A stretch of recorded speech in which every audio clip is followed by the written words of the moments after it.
सुनील बलराम क्या हाल है? तो आगे जा रहे आ जाओ। बहुत क्या बारात का तुम्हें क्या हाल है धीरज, कैसे हो? जय जिनेन्द्र, क्या हाल है ब्रिजेश?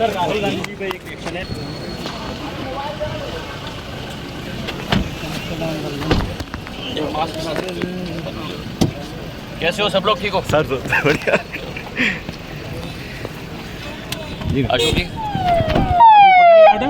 अब वो बाथम समाज का, हाँ, पटेल गार्डन हमारा सब क्या हाल है, कैसे हो हरी सिंह? ठीक हो?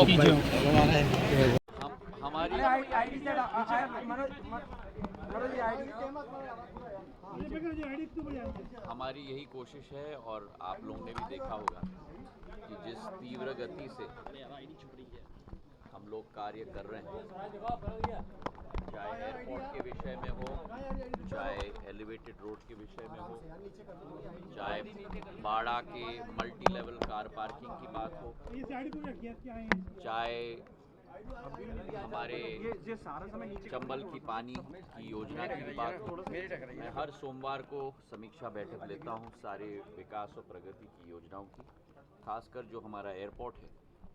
हमारी कोशिश यही है कि एक नया कीर्तिमान भारत के इतिहास में हम लोग स्थापित करें। इस एयरपोर्ट का शिलान्यास 16 अक्टूबर 2022 को गृह मंत्री जी के द्वारा हुआ था।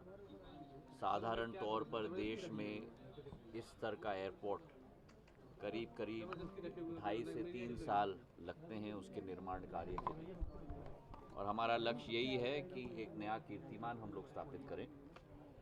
मेरी कोशिश है कि इसी वर्ष के अंत के पहले इसका पूर्ण समर्पण भाव के साथ जनता के लिए हम इस एयरपोर्ट को समर्पित करें, और उसी टारगेट के तहत हम लोग चल रहे हैं। आप देख रहे हैं कि तीव्र गति से कार्य भी हो रहा है। वीरेंद्र कंवर ने पार्टी छोड़ दी है, इस्तीफा दे दिया है। देखो, जैसे मैंने आपको सदैव कहा है, चुनाव के माहौल में आवागमन चलती रहती है।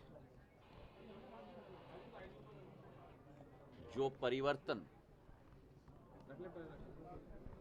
हमने मध्य प्रदेश के इतिहास में केवल एक बार पहले, जब मेरी आजियम्मा ने सीख सिखाया था बीपी मिश्रा जी की सरकार को, सिद्धांतों और मूल्यों के आधार पर, और उसी इतिहास जिस कांग्रेस की सरकार ने वादा खिलाफी इस मध्य प्रदेश की हर जनता के हर वर्ग के साथ, चाहे वो किसान हो, चाहे वो नौजवान हो, चाहे वो महिला हो, और भ्रष्टाचार का आलम अपने 15 महीनों की सरकार में की थी। ये कोई साधारण बात नहीं है कि कैबिनेट के 6 मंत्री कैबिनेट मंत्री त्याग पत्र दें 15 महीने बाद। साधारण तौर पर हम लोग देखते हैं कि चुनाव के 6 महीने या 2 महीने पहले त्याग पत्र दिया जाता है, जैसे जो प्रक्रिया हम अभी देख रहे हैं। पर जिन लोगों ने अपने मूल्य और सिद्धांतों के आधार पर एक ऐसी सरकार को स्थापित की मध्य प्रदेश में, और उसका फल आज मध्य प्रदेश में हमें देखने को मिल रहा है।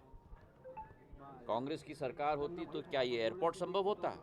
कांग्रेस की सरकार होती तो क्या एलिवेटेड रोड संभव होता? कांग्रेस की सरकार होती तो 1000 बिस्तर का अस्पताल संभव होता? कांग्रेस की सरकार होती तो क्या मल्टी स्पेशलिटी अस्पताल संभव होता? आज ग्वालियर और पूर्ण चंबल संभाग और पूर्ण मध्य प्रदेश का जो विकास हो रहा है शिवराज सिंह जी के नेतृत्व में, जो महिलाओं के खातों में 1000 रुपये और अब 1250 रुपये पहुंच रहे हैं, कांग्रेस की सरकार होती तो क्या यह संभव होता? वादा देना बहुत आसान है, पर उस पर खरा उतरना बड़ा मुश्किल है। और खड़े उतरने का कार्य अगर किसी ने किया है तो भारतीय जनता पार्टी ने केंद्र में प्रधानमंत्री जी के नेतृत्व में, और भारतीय जनता पार्टी ने प्रदेश में शिवराज सिंह जी के नेतृत्व में करके दिखाया है। और जो आवागमन हो रहा है वो होता है चुनाव के समय में। हर व्यक्ति का स्वतः का अधिकार है कि वो अपना भविष्य का मार्ग प्रशस्त करे, और यही तो लोकतंत्र है। अहम बैठक है महाराज, आज एक अहम बैठक है ग्वालियर चंबल की भी, तो किस तरह से देखते हैं चुनावी तैयारियों को लेकर? हम पूर्ण रूप से लगे हुए हैं। यात्राओं की भी शुरुआत होगी अगले हफ्ते से, मध्य प्रदेश के एक एक कोने से, जिसके समापन में स्वयं प्रधानमंत्री जी उपस्थित होंगे, जिसकी शुरुआत में गृह मंत्री जी, नड्डा साहब, गडकरी साहब, राजनाथ सिंह जी स्वयं उपस्थित होंगे।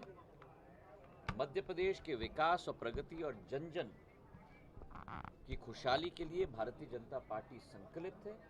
हमारा इतिहास यही दिखाता है, चाहे सिंचाई के साधन देखो आप, चाहे सड़कों का साधन देखो, चाहे ऊर्जा का साधन देखो, चाहे अस्पताल के बिस्तर देखो, चाहे किसान सम्मान निधि देखो, चाहे महिला सशक्तिकरण देखो, इसी राह पर भाजपा ने जो कहा है वो भाजपा ने करके दिखाया, और आज जनता के दिलों में स्थान भारतीय जनता पार्टी ने पाया है। और मुझे पूर्ण विश्वास है कि 2023 और 2024 दोनों के चुनाव में प्रधानमंत्री जी के नाम पर पूर्ण रूप से भाजपा की सरकार मध्य प्रदेश में भी और केंद्र में भी शिवराज सिंह जी के काम पर और प्रधानमंत्री जी के नाम पर स्थापित होगी। बहुत बहुत धन्यवाद।